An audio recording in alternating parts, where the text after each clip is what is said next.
100 recipe சீரீஸில் 20th recipe. Mixie ஜாரில் கொஞ்சமாக வெள்ளைப்பூடு, இஞ்சி, பச்சை மிளகா, ஒரு பெரிய வெங்காயம், 10 முந்திரி பருப்பு, கொஞ்சம் கொத்தமல்லி சேர்த்து தண்ணீர் சேர்க்காமல் நல்லா கெட்டியாக அரைச்சி வச்சுக்கோங்க.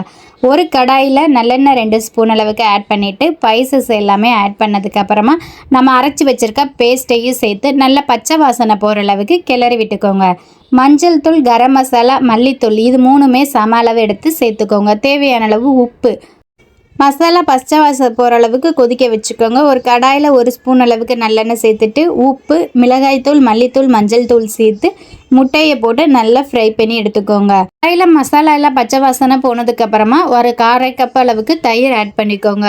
புளிக்காத கெட்டி தயிராக இருக்கணும். கிரேவிக்கு தேவையான அளவு லைட்டாக கொஞ்சமாக தண்ணி சேர்த்துட்டு நல்லா கொதிக்க விடுங்க. கொதிச்சதுக்கப்புறமா நம்ம ஃப்ரை பண்ணி வச்சுருக்க முட்டையை ஆட் பண்ணி ஒரு கொதி வந்துட்டால் போதும். ஃப்ரெஷ்ஷான கொத்தமல்லி இலவை தூவி இறக்கிட்டோம் அப்படின்னா முகலாய் கிரேவி ரெடி. எப்பயுமே ஒரே மாதிரி செய்யாமல் இந்த மாதிரி டிஃப்ரெண்ட்டாக செஞ்சு பாருங்கள். சப்பாத்தி பூரிக்கு அட்டகாசமாக இருக்கும்.